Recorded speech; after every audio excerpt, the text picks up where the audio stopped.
fi mí ìfọ́ ní fújì kankan bá sọ. Torí pé pé bọ́ mi lé. Torí pé pé yé mi sí. Ẹ má fi mí ìfọ́ ní fújì kankan bá sọ. Wọ́n fẹ́ àlárí bá sọ. Ó wá dàbí ẹni pé èmi Pasuma àmọ̀ràn yìí sí wọn ògùn alábí. Ó ti wá jọ pé èmi Pasuma àmọ̀ràn yìí sí wọn ògùn wá. Kò dẹ̀ rí bẹ́ẹ̀ kúlé o. Ẹni bá ti kúlé rí náà bá kàwá sóò kó pọ́ta o. Ó wá ṣàlàyé náà bá kàwá sóò bá fún un lóyún. Pasuma ti fọ̀rọ̀ ìkìlọ̀ sílẹ̀ hàn fún gbogbo àwọn blọ́gà pátápátá, gbogbo àwọn tó ń fi Pasuma bú olórin tó kù àbí tí wọ́n láwọn ń gbèjà Pasuma tí wọ́n wá ń bú àwọn olórin míì. Kí ni Pasuma sọ nínú fọ́nrán yìí, ẹ̀yin èèyàn wa? Kí ni ìdí tó fi sọ bẹ́ẹ̀? Kí ló wá ṣẹlẹ̀ láàárín àwọn fáǹsì Pasuma, arákùnrin kan ọ̀gá ńlá TikTok àti Bokujaka? Kí ló dé tí ọ̀gá ńlá TikTok fi ń kìlọ̀ fún Bokujaka lórí ọ̀rọ̀ Pasuma? Kí ló sọ fún pé kó má ṣe? Tó bá sì ṣe é, kí ló máa ṣẹlẹ̀? Ẹ wò, nígbà tó bá yá, Ọlọ́run má jẹ́ kọ́rọ̀ yìí di ọ̀rọ̀ fáǹtò-fáànù, nítorí àwọn olórin gbogbo wọn pátá náà ni wọ́n ti ń tẹnu fi ọ̀rọ̀ sílẹ̀ pé kẹ́nibọ̀dì má gbèjà àwọn lórí social media, pé kán má fi àwọn bú àwọn olórin tó kù. Obesere sọ tiẹ̀, Taye sọ tiẹ̀, Pasuma náà ti jáde o. Ẹ̀yin èèyàn wa, ó wá kù sọ́wọ́ àwọn fans àti blogger báyìí o. Ẹ̀yin èèyàn wa, nǹkan bẹ́nu fọ́nrán yìí, ẹ gbóhùn lẹ́nu arákùnrin yìí bó ṣe tákù Bokujaka nínú fọ́nrán yìí. Ṣòtìrí wọ bọ̀bọ̀ Bokujaka àbí kí náà porúkọ ẹ̀ yìí. This will be the last warning fún ẹ lórí ọ̀rọ̀ Paso ni o. Èmi ò sọ ẹlòmíì ò lè sọ̀rọ̀ olórin mi bó a ṣe wọ ẹ o. Mo fọlọ́run tó dàbí sílẹ̀ ní social media yẹn máa padà wá ọ̀tì again. Ṣé bá wá ọ̀tì kò wá ní jẹ́ pé eléré kan sí eléré kan kìíní kan máa jẹ́ fans to fans àbí ó máa jẹ́ one on one. In fact ó máa jẹ́ one on one. Tó bá fẹ́ ṣe orí burúkú ní ayé àti ọ̀run tàwa yìí, tó bá fẹ́ ṣe orí burúkú ní ayé tàwa yìí kó ṣe lọ dí ọ̀run, kí ni problem wọ̀ ọ̀bọ̀ ìgàn sef? Àná ni bàbá yẹn jáde wá ń sìn náà ń gífù wọn ní fáwọn àwọn kan tó yẹ pé wọ́n sì létí kúkú náà tọpẹ́ra wọn ní fáwọn ọ̀gá ńlá tó sì létí kúkú táwa yìí gan tàti bá wọn sọ̀rọ̀ tó ń ṣagídí. Àná náà sì ṣe fídíò àbíjẹta náà ṣe fídíò sí tó ń ṣe fídíò tó sì ṣe láìvù don't stop everything one try wọ́n tún jáde lẹ́ni mo bá fídíò olórí burúkú ìpàdé lẹ́ni wọ́n sọ pé ẹnìkan sọ pé kàn wọ ọdún mẹ́ta tán fi jó ó yá wèrè ni ṣojú ẹ̀ náà ṣe ṣèkó mọ Paso ni no ṣé ṣojú ẹ̀ náà ṣe ṣèkó mọ Paso ló ṣe mọ̀ pé èèyàn kan gbọdún mẹ́ta lọ́wọ́ Paso àti ń gbé ta ni Paso ṣẹ̀ gan ta ni Paso ṣẹ̀ ta ni ó ń dáríjì Paso ta ni Paso ń dáríjì ṣó ti yá wèrè ni wọ ọ̀bọ Bokujaka ó ti ṣì èrè ni àbọ̀ lórí burúkú ni bọ̀bọ̀ yìí ni láì kó lè dùn mí ó yẹn sọ àwa yìí gan ta jẹ́ pé ta sọ láti lẹ́yìn gan we have done a lot láti settle gbogbo everything underground pé guys yìí ẹ máa àtàṣe olórin kan mọ́ olórin kan mọ́ ẹ jẹ́ everything ẹ jẹ́ kó lọ bó ṣe lọ ẹ jẹ́ everybody máa gbádùn ẹ lọ. Ìwọ tó wá jáde wá ń sìn ó tó wá ń sọ èèyàn kan ní ẹ̀kọ́ tiẹ̀ gba ọdún mẹ́ta kìíní kan ṣé ẹ jẹ́ kí n sọ fún yẹn guys ṣé tí gbogbo èèyàn bá fẹ́ jẹ́ kí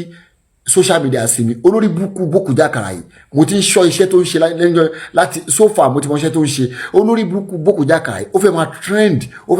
ṣàfẹ́ máa trend ó fẹ́ máa trend all the time so ó dẹ̀ mọ kò wá lè ṣe kó máa lọ́rùn eléré kan kó máa lọ pọ̀ mọ́ eléré kejì olórí burúkú ni bọ̀bọ̀ yìí chameleon burúkú ni ẹ lè ka bọ́bì kan bọ̀bọ̀ Bokujaka yìí olórí burúkú ayé ṣé olórí burúkú ni bọ̀bọ̀ yìí nìyẹn ó ti fẹ́ ṣòfò ayé ni ó lẹ́bí ni ṣó lẹ́bí ni àwọn wèrè tẹ́jọ́ bẹ̀rẹ̀ gan àwọn ẹgbọ́n ti wá nǹkan mi ṣe irú àwa yìí àfi social media ti wá àfi cash kúrúsù ni èmi gbó lórí social media sorry irú àwa yìí gan mi ò gbó lórí social media àfi cash kúrúsù ni tó bá dẹ̀ mọ̀ pé òun fi social media mowó ó dẹ̀ wá nǹkan mi kò so pọ̀ mọ́ra wọn kó máa fi mowó ó fẹ́ ṣorí burúkú ni èwo ni Paso every time tẹ́ bá wá sọ nǹkan tó wá dùn àwọn èèyàn tó wá dùn àwọn fans Paso sí tẹ́ bá wá sọ statement tó wá dùn wọn tó bá jáde wá ẹ bá pariwo àwọn fans Paso yẹn náà ni o àwọn fans Paso yẹn náà ni o olórí burúkú ló fẹ́ yànú ayé ẹ̀ tó kọ̀ kẹ́rẹ́ kóhun sẹ́nu bí ewúrẹ́ bí olóṣì ó kàn nílà káì tẹ́ǹsì àbí kí ló ń ṣe káàkiri tí ó bá tó ẹ̀jẹ̀ wọn ò dé wá nǹkan mi kò fi attach mọ́ṣẹ́ kò jẹ́ kí social media gbádùn lórí ọ̀rọ̀ àwọn onífújì yìí. Wá ṣàmà sọ onífújì all the time ó fẹ́ ṣorí burúkú ni. This time around màá pe gang up lé ẹ lórí débi pé a máa ba yí ẹ jẹ lórí social media débi pé ok o fẹ́ jẹ́ ká máa sọ̀rọ̀ àbí ok because mo notice pé trend yẹn náà ló ṣà ń wá ṣọ́mọ̀ gbà tí mo ti mọ́ ní kó lórí ọ̀rọ̀ ẹ̀ gbà tí mo ti get irú ẹ̀dá tó ń ṣe. But problem mi ni pé má máa attach ọ̀rọ̀ Paso mọ́ whatever à ń fẹ́ kí ọ̀rọ̀ Paso tiẹ̀ sí mi lẹ́nu anybody. A fẹ́ kọ̀rọ̀ Paso yẹn a fẹ́ kó sí mi lẹ́nu anybody kí ló ṣẹlẹ̀ gọ́gọ́ tẹ́ bá tó wá sọ̀rọ̀ nǹkan tó tó wá lọ́wọ́ tí fáǹsì kan sì tí ẹ tún sọ̀rọ̀ ẹ tún bá pariwo àwọn fáǹsì Paso yẹn náà ni ó wọn kì í gbọ́ wọn kì í gbà. Meanwhile ẹ̀yin lẹ́ ń fi style lẹ́ fi mú sí wọn lára. Ẹ̀yin nílà ká ẹ̀ ni àná ni bàbá yẹn jáde ń sì náà ṣe finish gbogbo iṣẹ́ táwa yìí ti ṣe ta ti ṣe lé underground pé káwọn èèyàn dákẹ́ káwọn èèyàn àná lájáde àbíjẹta náà ṣe finish ẹ̀ náà ṣe finish ẹ̀ láìkí bọ́ yẹn sọ yẹn ni tó bá dẹ̀ tún yà ń sìn ẹni ó ti yẹ kálẹ̀ ó ti yẹ kí Paso yẹn ti jáde ó ti yẹ kí Paso ti jáde kó ti sọ̀rọ̀ fáwọn blogger kó ti sọ fáwọn tó sọ̀rọ̀ fún òun nìyẹn sìn wọ́n jáde wọ́n sọ ìwọ́n tún sọ wèrè lẹ́yìn ẹnìkan fọdún mẹ́ta jẹ ẹ̀kan lọ ṣé ìwọ́n ló sọ wọ́n lórúkọ ni wọ́n ṣojú ẹ̀ náà ṣe bí anybody àti pé tani Paso sọ fún ẹ pé mo ṣe lágbájá o pé kó èèyàn kan dá èèyàn kan for what now dá èèyàn kan fún èèyàn kan like I'm just crazy about your